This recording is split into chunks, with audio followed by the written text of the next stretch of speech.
Hello and welcome to the Capital Conversation with me, Michael Hayman. My guest today is Henry Dimbleby, co-founder of fast food chain Leon.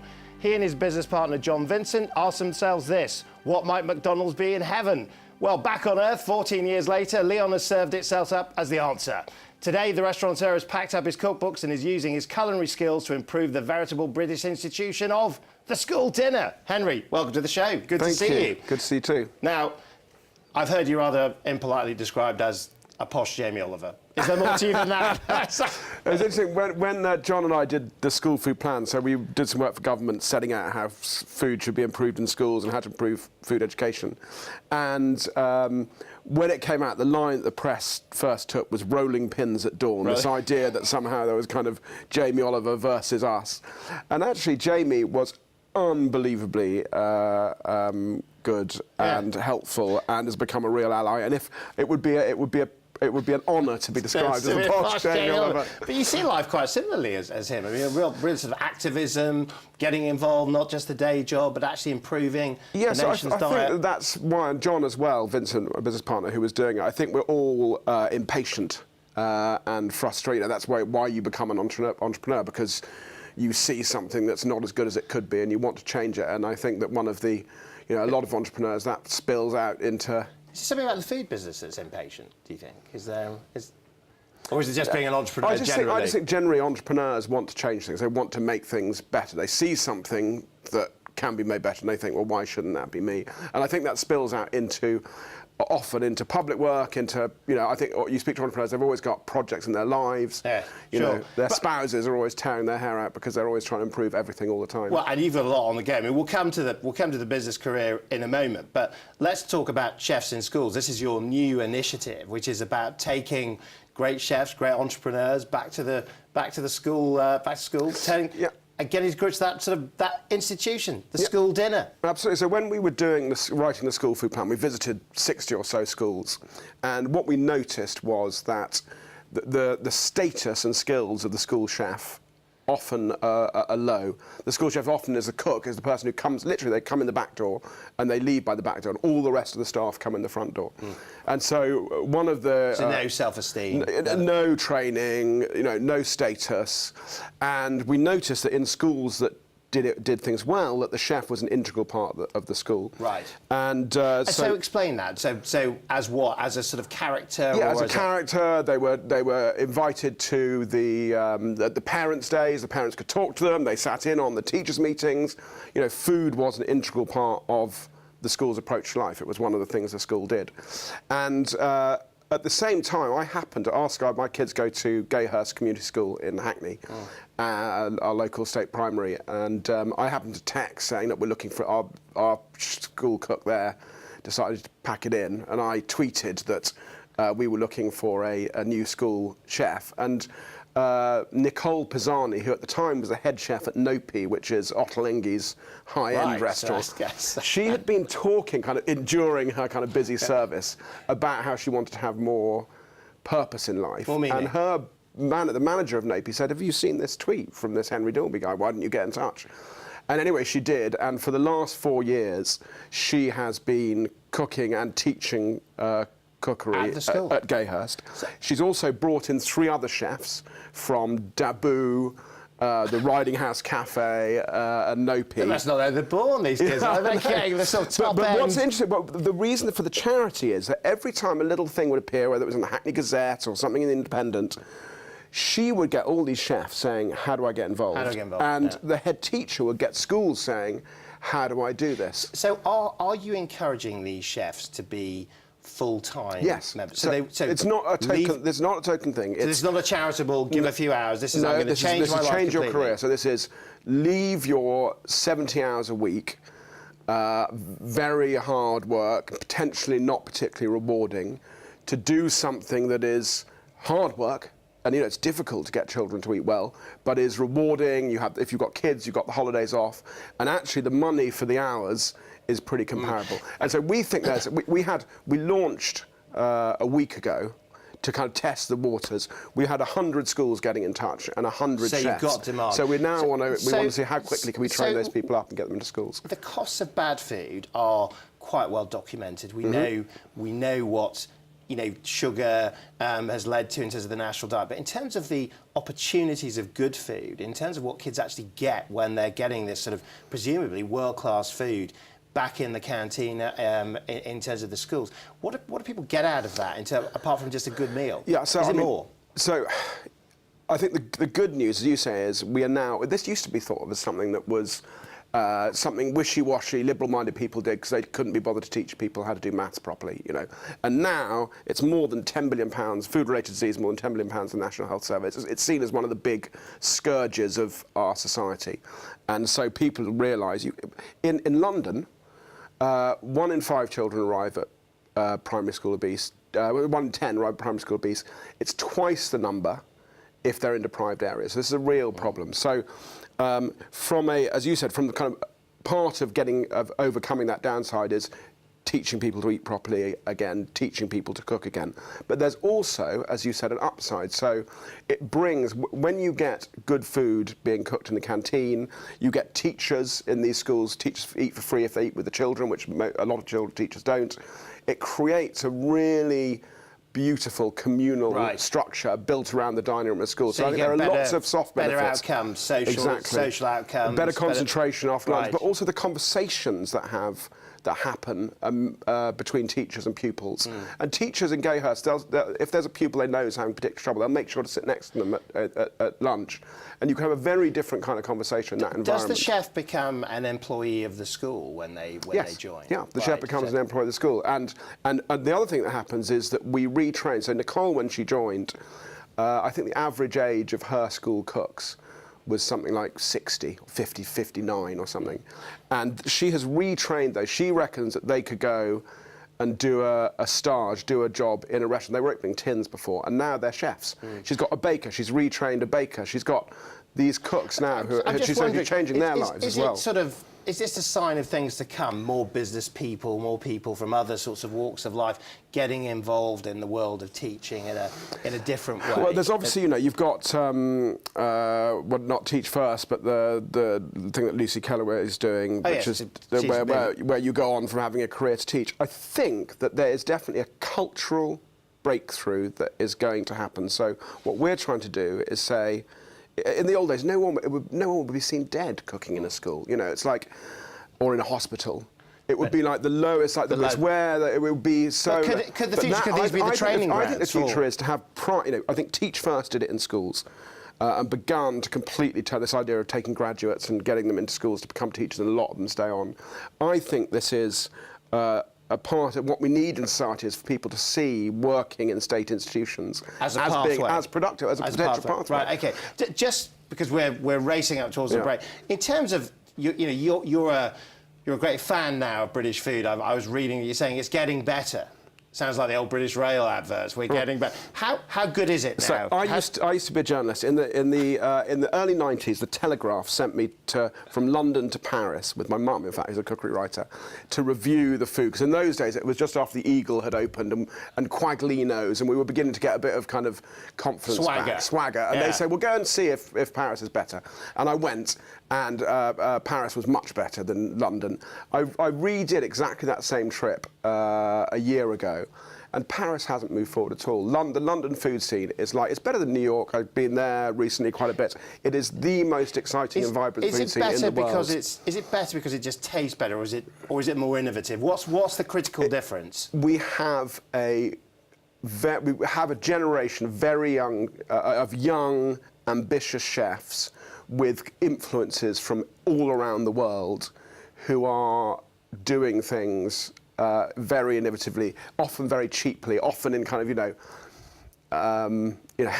my business partner in London Union, the street food business that I work in. Startup culture. Yeah, says that, they're doing it under a manhole cover guarded by a dog, and you kind of get down and there's the most incredible meal you have. I don't want to eat that, but it sounds good. But yeah, London food is, it's no one's making any money, don't get me wrong, they're all struggling because rents are massively high, rates are massively high, minimum wage is putting up the minimum wage, food costs high.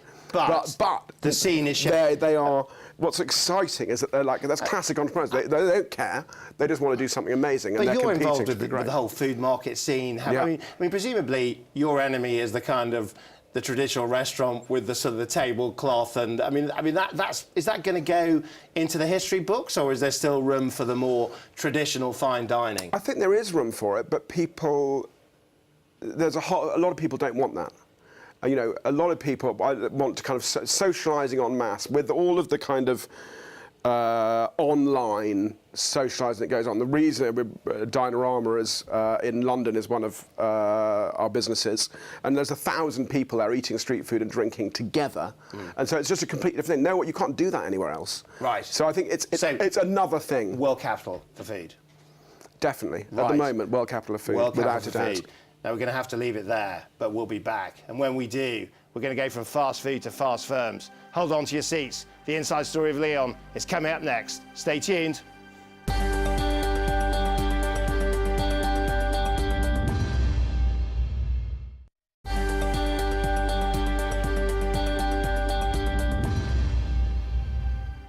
Welcome back. My guest today is the entrepreneur and food campaigner, Henry Dimbleby. Now, Henry, we spoke before the break about some of the big campaigns you're working on today, but you recently took the decision to leave the board of Leon, a business that you had built up over a great many years. Tell us the reason why you've chosen to move on. Well, my business partner, John, took over as CEO. I was CEO for about 8 years, then he took over about 3 years ago, and he has done an astonishing job. It's absolutely brilliant. In fact, the day that John decides to stand down is the day I'm going to sell all my shares. Because I really think he's a driving force. He's been the driving force for 3 years. We then did a deal last summer with a new venture capitalist, a Brazilian guy who wanted to take it to the States, and as part of it, he wanted more people on the board, and I just felt it was time. You know, I speak to John a lot, and we talk informally, but I didn't think my... Because it's often the charge made of a lot of entrepreneurs is that they don't know when to take that step. What's the learning? What was the trigger for you? Was there a moment? So I think that it's almost certainly true that that's the case.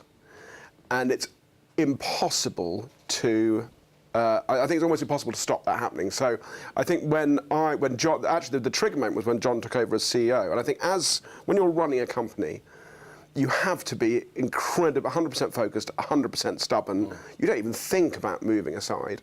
And actually John said, look, I want to do this. And my original reaction was like this. And then gradually, you know, we came to an agreement, and actually when I stood down from CEO, having done it and handed over, I thought, my God, I did that about... I did that about... No, it wasn't. I thought I did that... That happened about 18 months too late. And I thought back to, is there any way, is there anything someone could have said to me that was like, Henry, you know, 8 years in, this is, you know, actually, John's itch, look at him, he's jumping up and down, he's ready to go, he's going to... And I'm not sure, just like human nature, if you were in that mindset, then you wouldn't be able to be pushing the business at the speed. So it's kind of a tension that's almost unresolvable. I see. I mean, you know, it must be a tremendous sense of achievement, because you can walk around London now and there are Leon restaurants everywhere. What does that feel like as a founder of a firm? I can also get people texting me from Leon restaurants everywhere saying, this is working, this is working, that's not working. Is it a thrill still? The biggest thrill for me has always been, and remains, and even one on Carnaby Street on we're not day one, we were having a nervous breakdown on day one, but 3 weeks in, just watching people enjoying what you've done and not knowing you're there, and that still remains incredibly exciting. I think that, you know, we've now got 52 restaurants opening in the States at the end of the year. I think that for John to maintain, I think the real challenge as you get bigger is how you deal. Because with the consumer business, the amount of feedback is proportional to the amount of restaurants you have open. You're a proper big brand with you know, thousands of customers a day. But I mean, still love that thing of going. You love the buzz. I love the buzz of seeing what you've done, having created something. But you met at Bain, right? We did, yeah. So I mean, I'm presuming, and obviously a world-class management consultancy, but presumably the food was pretty bad to make you want to leave. We worked. I think I can say it now, as we're a client confidential. We worked for Vodafone, and we were buzzing to and from Newbury in cars and just eating terrible food. It was like, in those days, all you could get on the move was chiller cabinets full of neon lit sandwiches. Yeah.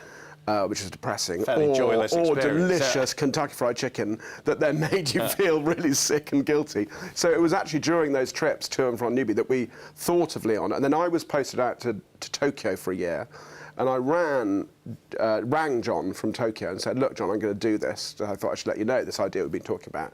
And he said, well, if you're going to do it, I'm going to leave and do it with you. And that's how it started. And I mean, and a great inspiration in terms of McDonald's in heaven, that question that I believe John asked in terms of what would it look like? And I guess your answer was Leon Restaurants. That's the constant, what does McDonald's in heaven look like? Why does fast food have to be bad food? Is the other thing we constantly ask. There's nothing, people want to eat quickly. They shouldn't have to eat And if you rubbish. take one lesson from your experience as a frontline entrepreneur, growing that business over those years, what have you learned about yourself? I think, well, in retail business, I think, and it's definitely... It's very easy to be battered by high level. We call it high level, a rude word, but high level stuff that doesn't actually affect the customer. And so what's this? The bureaucracy? Yeah, just everything. All of running a business, finance, and actually, as a retail business, it's about the stuff. If you get the stuff right, the revenues will come, and revenue is strategic. And I remember John coming into to the office once and sitting down and saying, Henry, the thing is, this is 6 years ago or something, and they said, the thing is, our wraps aren't very good anymore, are they?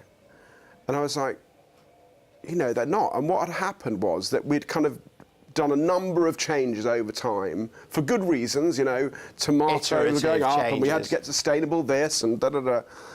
But we'd lost sense of the most important things. I think for a retail business... And the most important thing was what? What the customer sees, what the customer eats. It's like, it has to be good. If it's good, everything And that's else, how you maintain the magic? Yeah, revenue in retail is strategic. It's the most important thing. You can cover a lot of problems if what you do is popular. Right. But you can very easily go in search of profit and lose the revenue, and that's a... I want to move on to your role also as the campaigner. We touched on it in the first half, but you've done more than just your latest initiative. You mentioned briefly that you had done the government's food plan. You co-authored that. Why did you do it? What gets a business person involved in public service like that? And actually, why don't more people do it? Why did we do it? We did it because I'd met Michael Gove and talked to him a lot about food. He was at education at the time. And he was obviously interested. I was very intellectually interested in it. And he said, well, why don't you come and, you're obviously interested, why don't you come and do it? And John and I spent a long time umming and ahhing. And in the end, we thought, if we look back, and actually, one of our investors, Gavin Davis, the economist, we went to him and said, do you mind if we do that? And he said, well, massively distract you from the business, but it will change your life. So, but a potential distraction. A potential distraction, but it will change your life. And actually, he's completely right. It did distract, but probably the business in the long term was stronger. And you only get one chance to do stuff that's interesting. You mentioned Michael Gove. I want to ask you, and you met him on holiday, I believe. I did, yeah. So with friends. We're staying with friends, and he was a friend of theirs. I'd like to ask the question that's on the nation's mind. What does Michael Gove look like in shorts?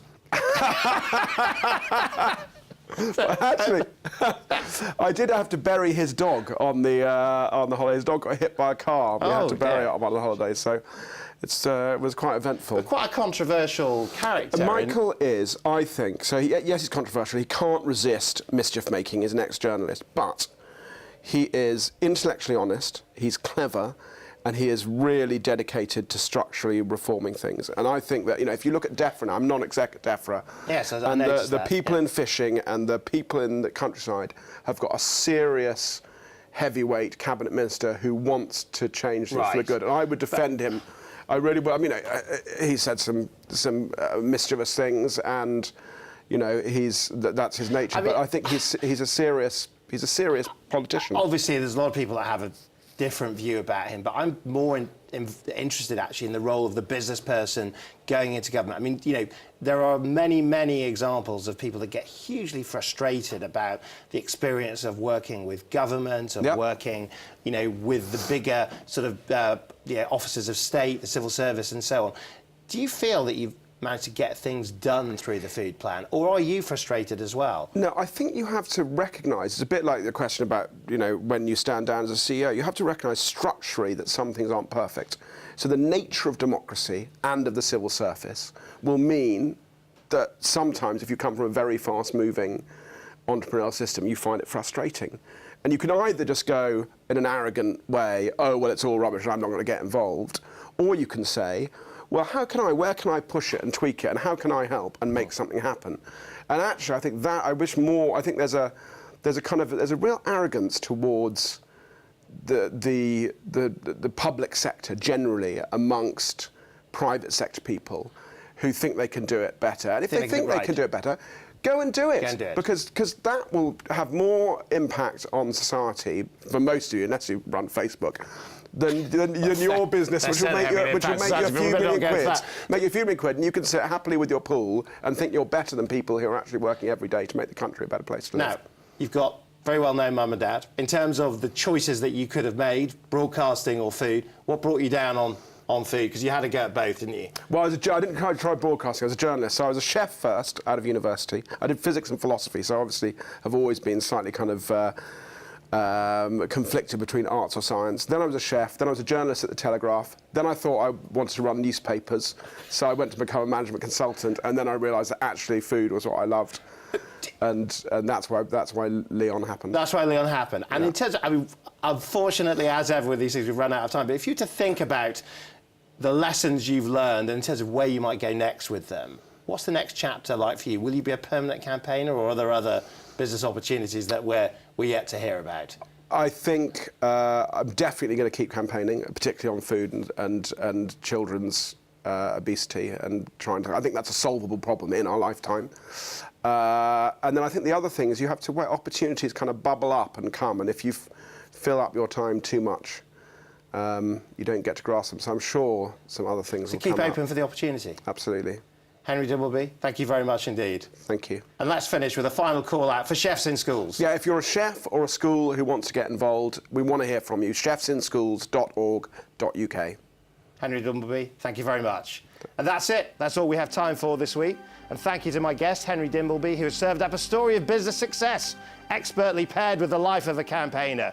And if this story from the menu of life has left you hungry for more, fear not, we'll be back for the next Capital Conversation. I'll see you then.